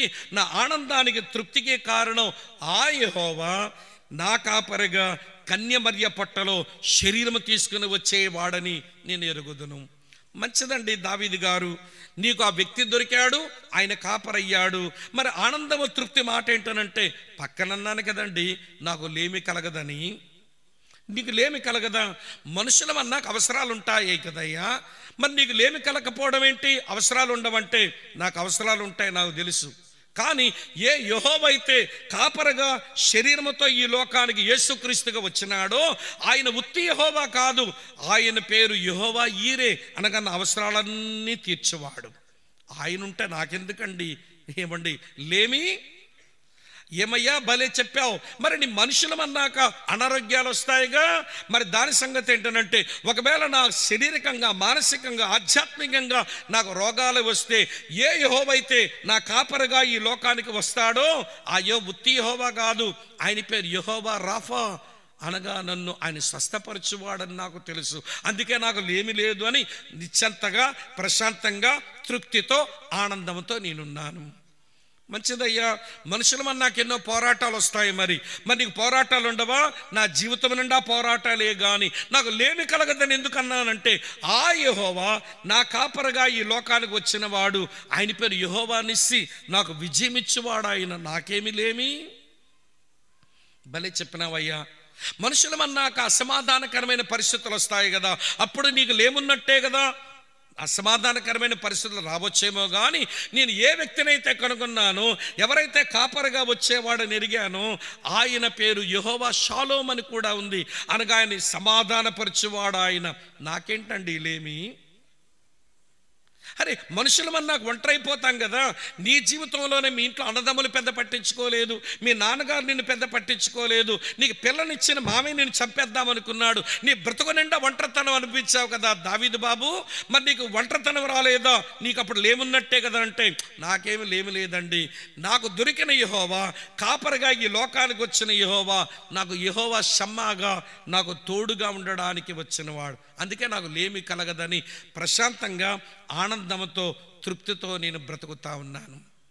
ప్రియమైన అన్నదమ్ములారా, అక్క చెల్లెళ్ళారా, మనుషులుగా పుట్టిన ప్రతి వాడికి తృప్తి అలాగనే ఆనందం కావాలని ఆరాటం ఉంది. ఎవరు అసంతృప్తితో బ్రతకాలనుకుంటాం, ఎవరము ప్రియుల దుఃఖముతో మిగిలిపోదామనుకుంటాం. ఆనందము తృప్తి కావాలన్న ఆరాటం అయితే ఉంది కానీ ఎక్కడెక్కడో వెతుకుతున్నాము తప్పుడు స్థలాలలో. తృప్తి గల జీవితం జీవించగానే తనువు ముగించాల్సి వస్తుంది. ఆనందం కాస్త ఆమడ దూరం ఉంటుండగానే మన తనువులు ముగించవలసి వస్తుంది. 2000 సంవత్సరాల క్రిందట ఈ లోకమునకు వచ్చిన ఆయన ఆనందాన్ని తృప్తిని మానవ జాతికి ఇవ్వడానికి వచ్చాడు. అసలు క్రిస్మస్ అంటేనే ఆనందము తృప్తి. బ్రదర్ స్వామి ఈ మాటలు భలే చెప్పావు, కానీ అసలు ఎట్లొస్తుంది ఆనందము తృప్తి చెప్పు అని అంటే ఇప్పుడు చెప్తాను వినండి. మనమంతా గుంటూరు జిల్లా బాపట్లకి వెళ్ళి అక్కడ సూర్యలంక సముద్ర పొడ్డుకి వెళ్ళి ఒక చేపను తీసుకొచ్చి మన మేరిగిపూడిలో పెడదాం. దానికే మాటలో చనుకొని మాట్లాడి ఇట్లా చేపగారు నేను సూర్యలంక నుంచి తెచ్చినామే, నీకు మా మేరిగిపూడిలో కావలసినంత భోజనం ఎక్కడ ఉంచాం, బాగా తిని సంతృప్తిగా ఉండు అని అంటే ఆ చేపకే మాటలు వస్తే ఏముంటుందో తెలుసా? నన్ను ఎందుకండి చంపుతారు మీరు? ఎక్కడో సముద్రంలో నీటిలో ఉన్నప్పుడు ఒక చిన్న గింజ, ఒక చిన్న పురుగు దొరికితే అక్కడి నుంచి చాలా తృప్తిగా ఉండేదాన్ని, మీ మేరిగిపూడి తీసుకుని వచ్చి బస్తాల భోజనం పెట్టినా నాకు ఇక్కడ తృప్తి ఆనందం లేదు, నన్ను నీటిలో వదిలేరు అంటుంది. ఆకాశంలో ఎగిరే పక్షిని ఒక పంజరములో పెట్టి పక్షిగారు మా మేరిగిపూడిలో నీకు కావలసిన గింజలు బస్తాలు పెడుతున్నామే, బాగా తిని దెమకొక్కలా బలిసిపో అంటే ఏమండి ఆ పక్షి ఏమంటుందో తెలుసా? నన్ను ఎందుకండి చంపుతారు? ఆకాశంలో ఉండి ఒక చిన్న గింజ చిన్న పురుగుతో సంతృప్తిగా ఉండే నేను, మీరు బస్తాలు భోజనం ఇక్కడ పెట్టినా నాకు ఇక్కడ ఆనందము తృప్తి ఉండదు, నన్ను ఆకాశంలో వదిలేయండి అంటుంది. చేపక తృప్తి నీటిలో ఉంది, పక్షిక తృప్తి ఆకాశంలో ఉంది. ఓ మనుషులారా నీకు తృప్తి దేంట్లో ఉంది? దేనిని ఎక్కడ నుంచి బయటకు తెచ్చామో అక్కడ వదిలేస్తేనే తృప్తి ఆనందం వస్తుంది. చేపను నీటిలోంచి తెచ్చాం, నీటిలో వదిలిపెట్టాలి. పక్షిని ఆకాశంలోంచి తెచ్చాం, ఆకాశంలో వదిలిపెట్టాలి. మరి మనిషి నీకెక్కడ ఉంది తృప్తి ఆనందం అంటే? డబ్బులోంచి నువ్వు వస్తే డబ్బులోకి పోతేనే నీ తృప్తి ఆనందం వస్తుంది. నువ్వు డబ్బుతో పుట్టలేదుగా. ఒకవేళ నువ్వు తాగుడుతో పుడితే నువ్వు తాగుడులో వదిలేస్తే నీకు ఆనందము తృప్తి వస్తుంది. నువ్వు ఎక్కడి నుంచి పుట్టావనంటే, ఏ దేవుడైతే తన పోలికలో తన స్వరూపములో నిన్ను సృజించుకొని తనలో నీకు నాకు ఉనికినిచ్చాడో ఆ దేవుల్లోనికి వస్తేనే తృప్తి ఆనందం కలిగేది. అక్క చెల్లులారా, అన్నదమ్ములారా వినండి చెప్తాను. చేపక తృప్తి ఆనందం నీటిలో ఉన్నట్టు, పక్షిక తృప్తి ఆనందం ఆకాశంలో ఉన్నట్టు, మనిషికి ఆనందము తృప్తి దేవునిలోనే ఉంటుంది. దేవునికి వేరుగా నువ్వెన్న గడించుకో, నువ్వు ఏదన్నా అనుభవించు. నీ జీవితంలో గుండె మీద చేసుకొని తృప్తిగా ఆనందంగా ఉందా నీ జీవితం అంటే? ఏదో వెలితి నిన్ను ఏడిపిస్తూనే ఉంటుంది. కనుక ఈ రాత్రి వేళ ఈ క్రిస్మస్ వేడుకలో ఈ క్రిస్మస్ ఆనందం ఎలా వస్తుందనంటే, నీవు నేను ఏ దేవునిలో నుంచే బయటకు వచ్చామో ఆ దేవునిలోనికి రమ్మని ఆయన కోరుతున్నాడు. అలా కోరుతూనే ఆయన శరీరమతి లోకానికి వచ్చి ఆయన శిలువ మీద తన రక్తమంతా కార్చి ప్రాణమంతా పెట్టి ఆయన గాయముల నొంది, ప్రియులారా వినండి, అరికాలు మొదలుకొని నడినెత్తి వరకు ఆయన గాయాలతో ఉండి పాపులైన మనుషులు తన గాయాల గుండా లోపలికి రావాలని ఆయన పిలుస్తున్నాడట. ఒక భక్తుడు పాడుతుంటాడు, యేసు పొందిన ప్రతి గాయము ఈ పాపులు దేవుల్లోనికి రావడానికి అదొక ద్వారం. తల మీద ముల్లి కిరీటం పెట్టబడగా, కాలు చేతులు శీల దిగ్గొట్టబడగా, శరీరం అంతా చాలా వలె దున్నబడగా, ఆయన అరికాల మొదలు నడినెత్తి వరకు గాయాల నుండి ఈ మనుషులు తన దగ్గర రావాలని ఆయన పిలుస్తూనే ఉన్నాడు. మిత్రులారా, 30 సంవత్సరాల కిందట మీరు చాలా మంచివాళ్ళు, బాగా కూర్చొని వినడానికి వచ్చారు. నేను మీ అంత మంచోడేం కాదు. ఇలాగో మీటింగ్ పిలిస్తేను ఆ మీటింగ్ను అల్లరి చేద్దామని చెప్పి ఆపుదామని నేను ఆ మీటింగ్ వెళ్ళాను. తోకొక్కటే తక్కువ, కోతి కంటే ఎక్కువ. అప్పుడు ఇదేంటండి కొంచెం తెల్లగా నాజుగా కనబడుతున్నాడు పిల్లగాడు, వీడు అల్లరి చేసే పిల్లాడని అనుకోకండి. కొంతమందికి ముఖం శుద్ధిగా ఉంటుంది కానీ వీడి మొలంతా గజ్జే, మొఖశుద్ధి మొలగజ్జి. అందరికీ కనబడినప్పుడు మాత్రం చాలా బాగా కనబడతారు, కానీ కొంతమంది లోపలేమో క్రూరమైన తోడేళ్ళు ఉంటాయి. అది నా జీవితం. అందరూ చాలా మంచోడండి అనుకునే వాళ్ళు, కానీ అల్లరిగా ఉండడం అలవాటైపోయింది. స్పోర్ట్స్లో ఉండేవాడినేమో, ఆటల్లో నా వెనకాల కొంచెం కోతిముఖ ఉండేదేమో. ఇలాంటి మీటింగ్ తీసుకుని వెళ్ళి మీటింగ్ని ఎట్లయినా ఆపుదామని ఆ మీటింగ్లో కూర్చున్నాను. వినండి, క్రైస్తవుల పదాలు నాకు 2 వచ్చు. ఒకటేంటో స్తోత్రం, మరొకటేమో హల్లెలూయా. అరుస్తానరా, నా వెనకాల అరవంటరా. ఆ మీటింగ్ని పాడు చేద్దామని పోయి మీటింగ్లో కూర్చుంటే అరుద్దామనుకునేసరికి అక్కడ నిలబడి కొంతమంది ఒక పాటకు అర్థం చెప్పి పాడుతూ ఉన్నారు. ఆశ్చర్యమైన ప్రేమ, కల్వరిలోని ప్రేమ, మరణము కంటే బలమైన ప్రేమది, నన్ను జయించే నీ ప్రేమ అని పాడుతూ ఉంటే నా మట్టుకు నాకు అనిపించింది, చిన్ననప్పుడు నాటి నుంచి మంచి హైందవ మత విద్యలో పెరిగినానేమో, క్రైస్తవ్యం అంటే విదేశీ దేవుడు అనేది నా అభిప్రాయం. క్రైస్తవ్యం అంటే తక్కువ కులాల దేవుడు అనేది నా అభిప్రాయం. క్రైస్తవ్యం అంటే ఇది మాంసాహారుల మతం, ఏమంటే నాన్ వెజిటేరియన్స్ ఇది అక్కరలేదు అనేది నా బుర్రలో మా వాళ్ళు బాగా పెట్టారు. అది బాగా ఎక్కించుకున్నాను.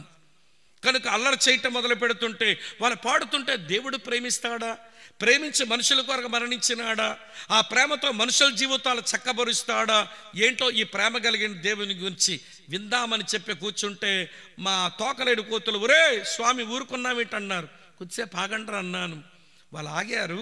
చివరికి అక్కడ చెప్పబడిన మాటలన్నీ వింటుంటే నా పాప జీవితం అంతా నా కళ్ళ కట్టినట్టు కనబడుతుంది. లెక్చరర్స్ మీద తిరుగుబాటు, ఇంట్లో ఉన్న కుటుంబ సభ్యులకి ఏమంటే ఏడిపించే జీవితం, ఇవన్నీ అక్కడ ఉన్న బోధకుడు చెప్పేస్తున్నాడు. నేను అనుకున్నాను మేము ఇక్కడ ఉన్నామని ఎవరో మా గురించి చెబితే నా బండారం అంతా బయట పెడుతున్నాడు వీడని. అతను వాక్యం చెప్పాక బయటకు రాగానే ఎవరండి నా గురించి చెప్పారు, నా గురించే చెప్పేవన్నాను. అంటే తమ్ముడా అన్నాడు. ఎవరికి తమ్ముడు, తమ్ముడు అంటావేంటి, తమ్ముడా నీవెవరో నాకు తెలియదు, నీ గురించి ఎవరో చెప్పలేదు, నేను దేవుని వాక్యం చెప్పాను, ఇది అద్దం లాంటిది, నీ బ్రతుకు నీకు చూపించింది తమ్ముడా. నీకు దేవుని అవసరం ఉంది, నువ్వు పాపక్షమాపణ పొందాలి, నువ్వు మోక్షరాజ్యానికి చేరాలి, మనిషి జీవితం చావుతో ముగింపవద్దు తమ్ముడా. మొన్నైన శరీరం మట్టికి వెళ్ళాక నీ ఆత్మ దేవుని దగ్గర వెళ్ళాలని ఏవో 2 మాటలు చెప్పాడు. అవి ఆలోచించాలి అనిపించింది. నేను ఈ బైబిల్ ఒకళ్ళని అడిగి సంపాదించుకొని చదవడం మొదలుపెట్టాను. చాలా విషయాలు అర్థం కాలేదు, కానీ ఒకటైతే నాకు అర్థమైంది. దేవుడు అని ఒక మనిషిని అనాలనంటే ఏ లక్షణాలైతే అవసరమో ఆ లక్షణ అరిషడ్వర్గాలు జయించినోడు కావాలి. కామ క్రోధ లోభ మోహ మదమత్సరాలు జయించిన వాడు కావాలి కదా. ఈ దేవుడు వీటిని జయించిన వాడా కాదని ఆలోచిస్తూ ఉంటే కామ క్రోధ లోభ మోహ మదమత్సర్యాలకు అతీతుడైన వాడుగా ఈయన కనబడతా ఉన్నాడు. చిన్నప్పటి నుంచి ఇట్లనే ఏమంటే చెరువులోనికి పోయి ఏట్లోనికి పోయి నీళ్ళెట్లా పట్టుకొని పైకి విసిరి ఇలా అడిగేవాడిని. పాపోహం పాపకర్మ పాపాత్మ పాప సంభవాయ త్రాహిమాం కృపాయ దేవ శరణాగత వత్సల అని అడిగేవాడిని. పాపంలో పుట్టాను, పాప పనులు చేశాను, పాపం నుంచి నన్ను ఓ దేవుడా నన్ను విడిపించని అడిగేవాడిని. ఎవరు విడిపిస్తారు నన్ను అనే అన్వేషణలో చిన్నప్పటి నుంచి నేర్పించింది వల్లించేవాడిని. అసతోమ సద్గమయ తమశోమ జ్యోతిర్గమయ మృత్యోర్మ అమృతంగమయ ఓం శాంతి శాంతి శాంతి అని 4వ తరగతి నుంచి డిగ్రీ వరకు ప్రతిరోజు వల్లించినాను. ఏమిటి దీని తాత్పర్యం అంటే నా భూతకాలం అసత్యం, నన్ను సత్యములోకి నడిపించువో దేవుడా. నా వర్తమాన కాలం చీకటి, నన్ను వెలుగులోకి నడిపించువో దేవుడా. నా భవిష్యత్తు మరణం నాకు జీవములోకి నడిపించో పరమాత్ముడా అని శ్లోకం వల్లించాను. కానీ అసత్యములను నన్ను సత్యములోకి తీసుకొచ్చే సత్యవంతుడెవరు? చీకట్లో ఉన్న నన్ను వెలుగులోకి తీసుకుని వచ్చిన వెలుగైన వాడెవడు?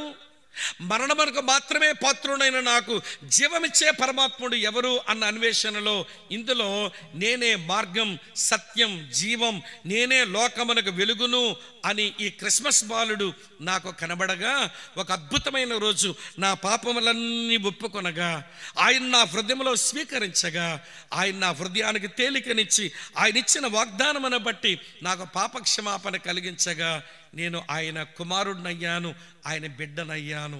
ఇప్పుడు అసలు కథ మొదలయ్యింది. యేసునమ్మ ఇంటికి వెళ్ళాక యేసయ్య పాటలు పాడుకుంటే ఇంట్లో వాళ్ళనే ఒరే నువ్వేంటేదో పాడు మతం పట్టావు. పాడు మతం పట్టలేదే, నేను పాపక్షమాపణ పొందాను, నీతిమంతునిగా తీర్చబడ్డాను, నీతిగా బతకాలనుకుంటున్నానంట. నోర్మై పెద్ద చెప్పొచ్చావు మాకు అన్నాడు మా నాన్నగారు.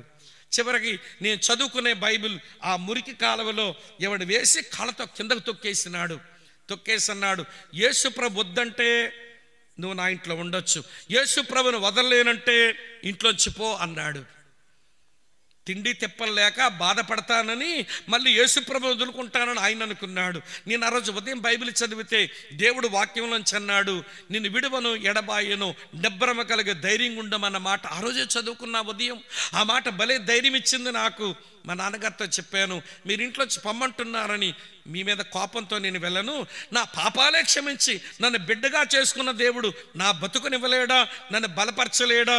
ఈరోజు మీతో చెప్తున్నాను, ఈ రోజు నుంచి మీ దగ్గర నుంచి చిల్లి గవ్వ నేను తీసుకోను, నేను బ్రతక చూపిస్తాను చూడండి అని లగేజ్ సర్దుకుంటే వెళ్ళు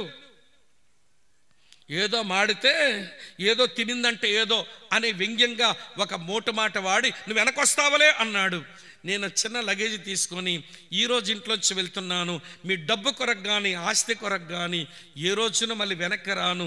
నేను నమ్మిన దేవుడు నిజమైన వాడైతే, నాకు పాపక్షమాపణ ఇచ్చిన వాడు యేసు ప్రభువు అయితే ఆయన నన్ను స్థిరపరుస్తాడు, కావాలంటే చూడండి అని ఇంట్లోంచి వచ్చిన తర్వాత కష్టాలు వచ్చాయి, ఒంటరితనం వచ్చింది, ఒంటరిగా ఏడ్చుకునే రోజులు వచ్చాయి. వినండి ప్రియులారా, నేను ఒక ఆయన దగ్గరికి వెళ్ళి ఆయన ఒక మ్యాగజైన్ ప్రింట్ చేస్తుంటేను అందులో పనిచేస్తానని చెబితే 110 రూపాయలకు ఆయన దగ్గర పెట్టుకున్నాడు నన్ను, ఒక చిన్న గదిచ్చి. ఆ 110 రూపాయల్లో మళ్ళీ 11 రూపాయలు దేవుని కానుకగా మళ్ళీ ఆయనకి ఇస్తే 99 రూపాయలతో బ్రతకడం మొదలుపెట్టాను. చివరికి ఎవడు వరల్డ్ విజన్ ఆఫ్ ఇండియాలో ఈ ఉద్యోగానికి అప్లై చేసుకుంటే ప్రాజెక్ట్ మేనేజర్కి ఉద్యోగం వచ్చింది. ఒక 7 సంవత్సరాలు ప్రాజెక్ట్ మేనేజర్ పనిచేసిన తర్వాత ఈ మధ్యలో పెళ్లి కూడా ఖాయమైంది. ఏవండి, యేసు ప్రభువుని నమ్మిన ఆమె కూడా ఇంట్లో ఒక్కరితే నమ్మింది, మా ఇంట్లో నేను ఒక్కడనే నమ్మాను. పెద్దలు మా ఇద్దరికి వివాహం చేసి వినండి మా జీవితాన్ని కట్టారు. అప్పుడు కూడా మా ఇంట్లో వాళ్ళు కట్నం ఎంత అన్నాడు. నేను కట్నం తీసుకొని పెళ్లి చేసుకొని అన్నాను. పెళ్ళి ఎక్కడా అన్నాడు. చర్చిలో జరుగుతుందన్నాను. మేము రామన్నాడు. 10 గంటలకు పెళ్లి జరుగుతుంది. ఏమంటే వంటలు చేసుకునేది నేనే. అక్కడ సాయిబు గారు వచ్చి వంటలు చేసి ఆయన ముస్లిం ఆయన, ఏమండి స్వామి గారు మీకు ఎవడూ లేడా అంటున్నాడు. ఉన్నారు కానీ ఎవరు రామనుకున్నారు. ఏవండి ఉల్లిపాయలు కోసుకుంటా, అల్లం గీరుకుంటా, తెల్లలు కొట్టుకుంటా, ఎవడి సాయిబు గారికి అన్నీ నేను అందిస్తుంటే ఆయన వంట చేసి పాపం ఎవడూ లేని దిక్కుమాలినోడు ఈడు పెళ్ళికి నేను సాయం చేస్తున్నా అన్నట్టు వంట వండి ఆయన మొత్తం నా పెళ్ళిలో సహకరించాడు. పెళ్ళైన తర్వాత నేను నా భార్య అప్పుడప్పుడు మా ఇంటిని దర్శిస్తూ మా నాన్నగారికి అమ్మగారికి ఇంట్లో ఉన్న తమ్ముడు చెల్లికి దేవుని మాటలు చెబుతూ ఉంటే, ఒరే నాకు యేసు ప్రభుతో పని లేదు, యేసు ప్రభు నమ్మిన వాళ్ళు వీళ్ళు సినిమాలకు వెళ్తారు రా, నేను ఎప్పుడు సినిమాలకు పోయానా అనేవాడు మా నాన్నగారు. స్వనీతిపరుడు. ఎవరైనా కష్టం ఇరుకు ఇబ్బందిలో ఉన్నారని తెలిస్తే ఈ ఊర్లో అందరికంటే ముందు నేనే సహాయం చేసేవాడు. నా సంగతి నీకు తెలుసుగా. నా చేసిన ధర్మాలు, నేను చేసినటువంటి సహాయాలే నన్ను మోక్షానికి తీసుకుపోతాయిరా, మీ యేసు ప్రభు నాకు అవసరం ఏంటి అనేవాడు. ఒక అద్భుతమైన రోజు ఆయన అన్నాడు, ఒరే నా స్వనీతి, నేను చేసిన దాన ధర్మాలు, నేను చేసిన మంచి పనులు అవి పరలోకాన్ని తీసుకెళ్ళవని తెలిసిపోయిందిరా, నాకు పాపక్షమాపణ కావాలి, నేను యేసయ్యను నమ్ముతాను, నాకు బాప్తిసం ఇస్తావా అన్నాడు. నేను సేవకు వచ్చిన తర్వాత మా అమ్మకి బ్యాప్టిజం ఇచ్చింది నేనే, మా నాన్నగారు బ్యాప్టిజం ఇచ్చింది నేనే, మా తమ్ముడు చెల్లికి బ్యాప్టిజం ఇచ్చింది నేనే. ఇప్పుడు నేనును నా ఇంటి వారును నిజదేవుడైన యేసు ప్రభువుని సేవిస్తూ బాగానే బ్రతుకుతున్నాం. 110 రూపాయలతో మొదలుపెట్టిన నా జీవితం ఆర్థికంగా నాకేమీ తక్కువ కాలేదు, దేవుడేమీ తక్కువ చేయలేదు. ఏమంటే నా భార్య చెప్పానుగా రిమ్స్ మెడికల్ కాలేజీలో పనిచేస్తుంది. నేను సేవకు చేస్తూ దేవుని మాటలు చెబుతూ అనేకులకు ఉపయోగకరంగా బ్రతకడానికి దేవుడు సహాయం చేశాడు. 2000 సంవత్సరాల కిందట ఎవడు బెత్లెహేములో పుట్టిన పిల్లాడు ఆయన అంగీకరించిన రోజున నా హృదయంలో కూడా పుట్టాడు. జీవితానికి తృప్తి, ఆనందాన్ని ఇచ్చాడు. అటువంటి తృప్తిని, ఆనందం ఆయనకు మినహాయించి మనం ఎక్కడ వెతికినా తృప్తి, ఆనందం దొరకదని ఎరిగి నేను ఆయన అంగీకరించాను, ఆయన బిడ్డనయ్యాను. ఆయన చెయ్యి పట్టుకున్నాడు. 30 సంవత్సరాలు దాటింది ఆయన చేతిలో చేయి వేసి. నేను ఎప్పుడైనా తప్పు పని చేయడానికి అతని చేతిని వదిలిపెట్టానేమో కానీ ఆయన ఎన్నడూ నా చేయి విడిచిపెట్టలేదు. బలపరిచేవాడు, దీవించేవాడు. విడ్డూరం చెప్పనా వినండి, ఈ రోజున చాలా దేశాలకు పరిచయమైన మనిషిని అయిపోయాను. ఎవడు చాలామంది ప్రేమించే మనుషులు సంపాదించుకునే మనిషిని అయ్యాను. కొంతమంది యవనస్తులు అన్న మీరు ఆ రోజు ఆ మాట చెప్పారు, ఆ మాట వల్ల జీవితం మారిందని చెబుతుంటే బలి ఈరోజు నేను విద్యుత్ సౌదాలో ఉన్నాను. ఈరోజు ఉదయం ఈ రాష్ట్రమంతటి కరెంట్ ఇచ్చేవాళ్ళు, ఎవరి ఇంజనీర్స్, పెద్దలు, ఐఏఎస్లు, ఐపీఎస్లు వాళ్ళకి మీటింగ్ పెట్టుకుంటే వాళ్ళకి ఉదయం వాకింగ్ చెప్పొచ్చు ఆ విద్యుత్ సౌదాలు విజయవాడలో. అక్కడ ఒక ఆయన ఇంజనీర్ వచ్చి అంటాడు, బ్రదర్ ఆ రోజు మీరు ఒక మాట చెప్పారే, ఆ మాట వల్ల నా జీవితం చక్కబడింది బ్రదర్, నేను చాలా దీవించబడ్డాను మీ వల్ల అంటున్నాడు చేతులెత్తి. ఏవండి, ఈ ఆంధ్ర రాష్ట్రంలో శ్రీకాకుళం జిల్లా అంటేనే దిగదుడుపుగా మీ అందరికీ వెనకబడిన జిల్లా. ఆ శ్రీకాకుళం జిల్లాలో వెనకబడిన జిల్లాలో నా కుటుంబము చాలా వెనకబడిన ఎవడి పేద కుటుంబమే, పెద్ద సంపన్నులమేం కాదు. ఈరోజు కలిగి ఉన్నవి ఎక్కువై తవ్వచ్చేమో కానీ ఎవడి ఆరంభంలో ఎవడి కష్టాలు, ఇరుకులు, ఇబ్బందులు ఉన్నాయి. కానీ వీటన్నిటికీ మించి ఎన్ని ఉన్నా ఆనందము, తృప్తి ఉంది. కారణం నిజదేవుడు, సృష్టికర్త, సత్యవంతుడు, జ్యోతిర్మయుడు, వినండి, జీవప్రదాత జీవితంలోకి వచ్చాడు. అతను గొంగల పురుగు లాంటి ఈ నా జీవితాన్ని సీతాకు ఒక చిలుకలాగా మార్చాడని మీ ముందు నిలబడి సాక్ష్యమిస్తున్నాను. అదే దేవుడు ఆనందము, తృప్తిని మీకు ఇవ్వడానికే ఆయన లోకములోనికి శరీరంతో వచ్చాడు. మీ పాపశాపాల కొర మరణించాడు. ఆయనేదో నమ్మమని నేనేమి చెప్పడం లేదు, కానీ కొంచెం ఆయన గురించి ఆలోచించండి. ఆలోచిస్తే మీరు అన్వేషకులు అవుతారు. అన్వేషిస్తే మీకు కొంచెం అర్థమవుతాడు. మీకు ఆయన అర్థమైతే మీరు అవగాహన చేసుకుంటారు. మీరు అవగాహన చేసుకుంటే అపార్థాలు తొలగించుకుంటారు. అపార్థాలు తొలగించుకుంటే అపోహలన్నీ మేఘంలాగా వెళ్ళిపోతాయి. నాకు కూడా యేసు ప్రభు మీద బోల్డెన్ అపోహలు. ఇందా చెప్పానుగా, విదేశీ దేవుడని, తక్కువ కులాల దేవుడని, మాంసాలు తినేటోళ్ళ మతమని అని అనుకున్నాను. అపోహలన్నీ ఎగిరిపోయినాయి.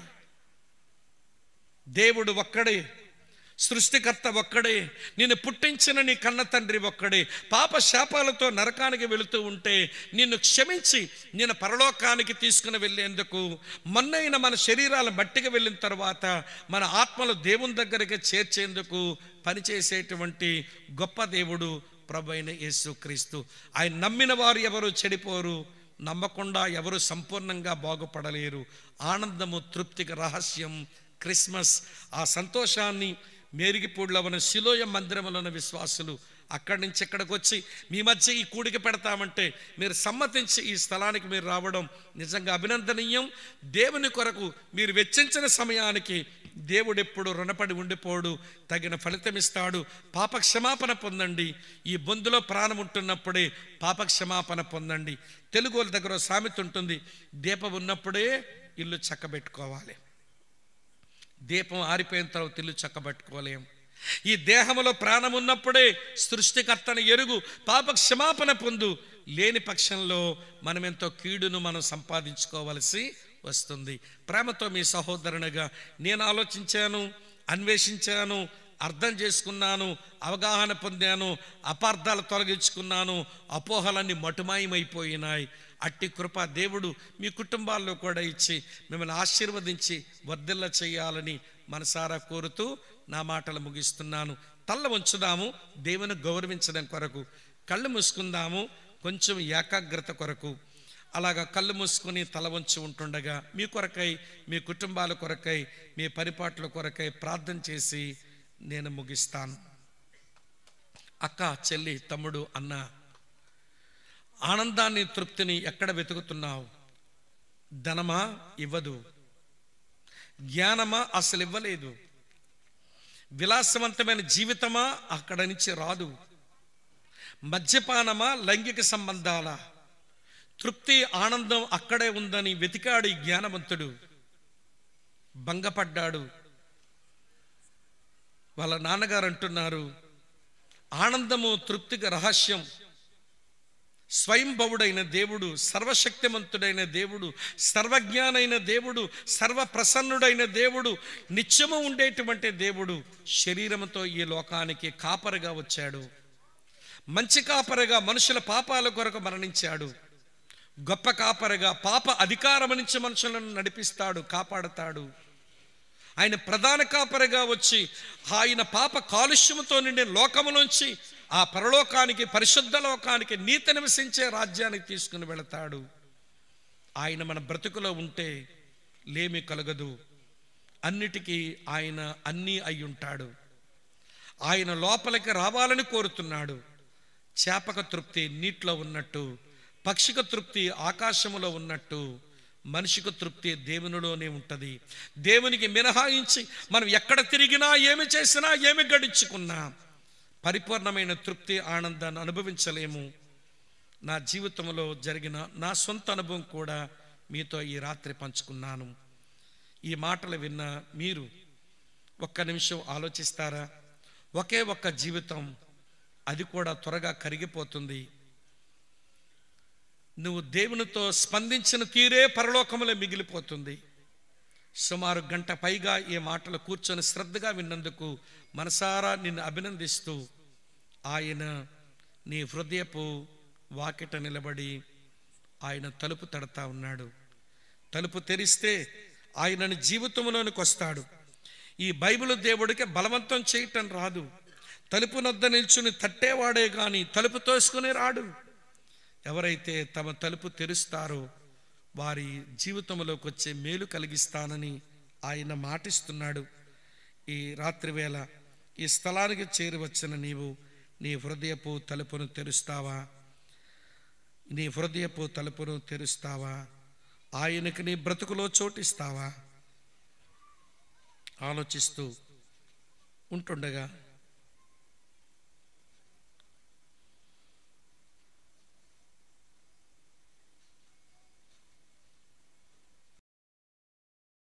ఆలోచిస్తూ ఉంటుండగా ఈ కొంచెం అలా ఆలోచిస్తూ మౌనంగా కూర్చుంటారా? దూరం నుంచి దేవుని మాటలు వింటున్న ఈ ప్రాంత పెద్దలారా, మీ అందరికీ వందనాలు. విన్న మాటలు ఆలోచించి దేవునికి మన హృదయంలో చోటిచ్చేందుకు మనకు మనసుంటే దేవుడు మనతో పని చేయటం ఆయన మొదలు పెడతాడు. కనుక ఈ రాత్రి వేళ ఎక్కడెక్కడ మీరున్నారో ఈ శబ్ద యంత్రం ద్వారా ఆయన మాటలు మీ చెవిన పడ్డాయో అలాగ ఉంటున్న మీరు కొద్ది నిమిషాలు మీరు దేవుని మాటలు వింటూ ఆలోచిస్తున్న మీరు ఈ పాట కూడా వింటూ స్పందిస్తారా? మీ కొరకై ప్రార్థించి ముగిస్తాం. జన్మంబుతోనే పాపీవి నీవు, నీతిమంతుడే లేడు. జన్మంబుతోనే పాపీవి నీవు, నీతిమంతుడే లేడు.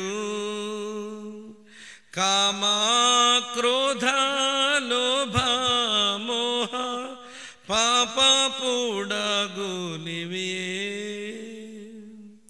కామా క్రోధ లోభ మోహ పాపపుడగునివే.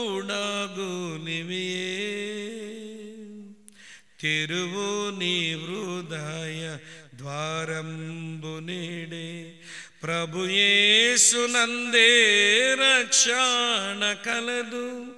నిర్లక్ష్యముగా జీవించనేలా, నిర్లక్ష్యముగా జీవించనేలా వేచియున్నది తీర్పు నీ కొరకై.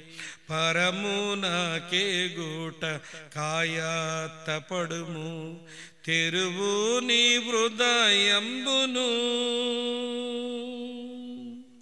ధర్మ కర్మల వస్త్రంబు నీవు కప్పుకొన్నదాగవు. ధర్మ కర్మల వస్త్రంబు నీవు కప్పుకొన్నదాగవు. నీ పాపమును కడిగి నీతిగా తీర్చే ఔషధంబేమీ లేదు. నీ పాపమును కడిగి నీతిగా తీర్చే ఔషధంబేమీ లేదు. తెరువు నీ హృదయ ద్వారంబు నేడే. తెలియదు నీకు నీ మరణ దినము, నిశ్చంతగా నుండెదవా. తెలియదు నీకు నీ మరణ దినము, నిశ్చంతగా నుండెదవా. పాప ఫలితము మరణమే వినుము, విడిపించెడి వారెవ్వారు. పాప ఫలితము నరకమే వినుము, విడిపించెడి వారెవ్వారు. తెరువు నీ హృదయ ద్వారంబు నేడే. ఒప్పుకొనుము నీ పాపములను, అపరాధి నంచు వేడు. ఒప్పుకొనుము నీ పాపములను, అపరాధి నంచు వేడు. తన రక్తమందు కడుగును నిన్ను, రక్షణ నొందేదావు. తన రక్తమందు కడుగును నిన్ను, రక్షణ నొందేదావు. తెరువు నీ హృదయ ద్వారంబు నేడే, ప్రభు యేసునందే రక్షణ కలదు. నిర్లక్ష్యముగా జీవించనేలా, నిర్లక్ష్యముగా జీవించనేలా, వేచియున్నది తీర్పు నీ కొరకై. పరమునకే గూట కాయత్తపడుము, తెరువు నీ హృదయంబును. హృదయపు తలుపు వాకిట తడుతున్న ఈ క్రిస్మస్ బాలుడు, ఆరాధించబడేటువంటి క్రీస్తు నీ హృదయంలోనికి వచ్చి నీ జీవితాన్ని, నీ కుటుంబాన్ని చక్కబెట్టగోరుతున్నాడు. ఆయనకు అవకాశం ఇస్తావా? ఆయన గురించి ఆలోచిస్తావా? నీ దిశ, నీ దశ రెండు మారతాయి. నా దిశ, నా దశ మారింది. ఈ చోట అనేకుల దిశ దశలు మారాయి. అలాంటి బ్రతికివ్వడానికి ఆయన సంసిద్ధుడే. ఆలస్యం ఏదైనా ఉంటే నీ దగ్గరే ఉంది, ఆలోచించు. ప్రేమ కలిగిన మా ప్రియమైన మా పరలోకపు తండ్రి, ఈ స్థలంలో చాలా సంవత్సరాల క్రిందట ఒక మారు వచ్చి నీ మాటలు ప్రకటించాను. మరోసారి ఈ ప్రాంతాలకు వచ్చి నీ మాటలు చెప్పే అవకాశాన్ని మీరు కలిగించారు. నీవు ఈ లోకానికి రాకమునిపే 1000 సంవత్సరాల క్రిందట నువ్వు ఎలా ఈ లోకానికి వస్తావో, ఎలాగ లేమిలు తీరుస్తావో, నువ్వు ఎటువంటి వాడవో ఎరిగి క్రిస్మస్ పాట పాడుకున్న దావీదు పాటలోంచి నిజమైన తృప్తి, నిజమైన ఆనందానికి రహస్యం నీ జననమే అనే సంగతిని నీ దాసునిగా, నీ పక్షంగా ఈ ప్రజలకు వినిపించాను, చెప్పాను. శ్రద్ధగా విండి ఆలోచిస్తున్న ఈ ప్రజలందరినీ, వారి కుటుంబాలను మీరు ఆశీర్వదించండి. వారికున్న అక్కరలు, అవసరాలేంటో ఎరిగిన దేవుడో ఆశీర్వదించుము. వారి పనిపాట్లను దీవించుము. వాడి పాడి పంటను ఆశీర్వదించుము. వారి పిల్లల యొక్క చదువు సంచలను దీవించుము.